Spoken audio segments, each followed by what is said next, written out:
दुलाराय बाथौ गौथुमनि जानानै दिनैनि बे गौमा आर'जआव बाहागो लाफैनो हानायनि थाखाय भारतनि नखर मन्त्रि अमित शाह बिथांखौ दुलाराय बाथौ गौथुमनि जानानै रोजा रोजा साबायखर बावहरदों आरो आसामनि गिबि मन्त्रि डक्टर हिमन्त बिश्व शर्मा बिथाङाबो बाहागो लाफैनायनि थाखाय दुलाराय बाथौ गौथुमनि जानानै रोजा रोजा साबायखर बावहरदों आरो बेजों लोगोसे बिटिआरनि गाहाय मावफुं सोद्रोमा बिथाङाबो दिनै बै कमप्लिट हाबाफारिखौ स्टार्टिंनिफ्राय नांफाना होनायनि थाखाय दुलाराय बाथौ गौथुमनि जानानै रोजा रोजा साबायखर बावहरदों। मानो होनबा दिनै जारिमिनारि जानो खालामनाय दुलाराय बाथौ गौथुमा बे दिनै मोगथां महर मोनबाय।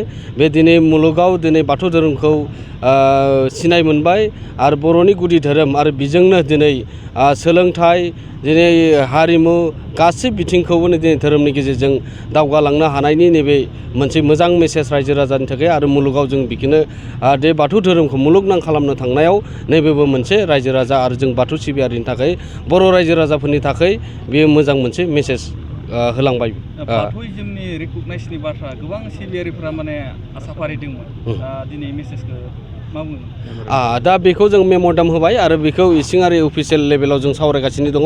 माखासे बेयाव सिस्टेम दङ जोङो दुलाराय बाथौ गौथुम हिसाबै बे इसिङारि बिथिङाव खामानि मावबावनो दङ। बेखौ दिनै दुलाराय बाथौ गौथुमा मावनानै दिनै अफिसियेल लेभेलाव साबमिट खालामनो गोनांथि दङ आरो बेखौ दिनै दुलाराय बाथौ गौथुमा मावगासिनो दङ। दिनै बे खामानिफोरा जोंना बेयो प्रसेसा जागासिनो दङ। माबायदि दिनैनि जे हाबाफारि बे सानथामनि हाबाफारिया माबा मोनसे जे जाफुंसारनाय बेसे जाफुंसारनाय होननानै बुङो? बेथ' जोङो दिनैनि जाफुंसारनाय होनना बुङोब्ला जों आसाम स्टेटनि जिखिना जोङो हेफाजाब मोननांगौ बेखौ बिथांमोना दिनै आसामनि गिबि मन्त्रि डक्टर हिमन्त बिश्व शर्माया गोबां बाथ्राखौ बुंलांबाय, अनसुंथाइनि सायाव बाथ्रा बुंलांबाय जे बाथौ धोरोमनि गेजेरजों जों मोनसे जाथि आरो हारिखौ खौसे लाबोनो थाखाय सोलोंथाइ बिथिङाव खामानि मावनो थाखाय बिथाङा गोबां बाथ्रा बुंलांनायाव बियो जोंनि थाखाय जोंनि बर' समाज आरो दिनै दुलाराय बाथौ गौथुमनि थाखाय मोनसे मोजां मेसेज होलांदों बिथाङा। हाबाफारिनि गेजेरजों गौथुमनिफ्राय जे बे हाबाफारिनि गेजेरजों बर' माहारिनि गेजेराव आरो बाथौ सिबियारिनि गेजेराव मा मेसेज हरनो दङ नोंथाङा जे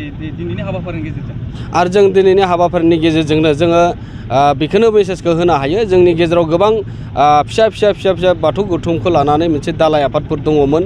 बेखौ जोङो दिनैनि गेजेराव जों ज' खालामनो हाबाय आरो थाबोनाय जिखिना फिसा आफादफोर दङ बाथौ धोरोमनि गेजेरजों बाथौजिम लिरनो थाखाय दुलाराय बाथौ गौथुमा बिनि सायाव खामानि मावगोन आरो बेनिखायनो दिनै जोङो मोनसे खौरांखौ हरनो नागिरदों जाय जोंनि गेजेराव बिबानगिरिफोरनि गेजेराव मोनसे जालायनाय बै मोनसे समाव दङमोन। दा दिनै जों एखेलगे जयैनो खामानि मावनो दिनै आवगायबोबाय। हादरनि नखर मन्थ्रिया जे सिजौ गुदियाव जे आर'ज गाबदों, बिबार बावदों आरो खाम दामदों, गोबां माने बेसेन गोसा बिबुंथि होदों, मा बुङो? आरो बिनि सायाव जोङो आरो बिथांखौ ओरैबायदि साबायखर होनांगोन जायनि जाहोनाव जोङो दिनै बाथौ दिनै बर' मानसिफोराल' बाथौ सिबिनानै बे सिजौ बिफांखौल' सिबिनानै बे मेसेजखौ होनो सानाखै।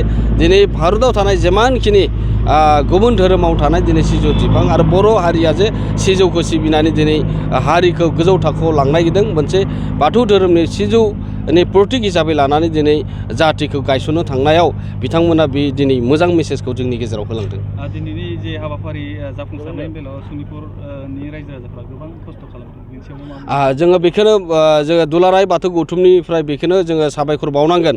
सनितपुर जिल्लानि सिङाव थानाय जिल्ला आफादनि सिङाव थानाय बियाब आफाद, गामि आफाद आरो दिनै सानसुमै मेलेमजिबि बिथांमोनाबो गोबां सान खस्थ' खालामनानै बेखौ दिनै खेबथाम खालारा सोलाय सोल' जानायाव बिथांमोना मेंनाय गैयै खामानि मावनायाव दुलाराय बाथौ गौथुमनि जानानै बिथांमोनखौ रोजा रोजा साबायखर बावदों आरो बिथांमोना दिनैनि हाबाफारिखौ साक्सेस खालामनो थाखाय हर सान दिनै दुलाराय बाथौ गौथुमल' नङा बर' फरायसा आफाद, बर' थुनलाइ आफाद बिथांमोनाबो मैखोमै दिनै बाथौ धोरोमखौ गोसारनो थाखाय मुलुगनां खालामनो थाखाय बिथांमोनाबो गोबां खामानि मावदों आरो दिनैनि हाबाफारिखौ साक्सेस खालामनो थाखाय बिथांमोनाबो खामानि मावदों आरो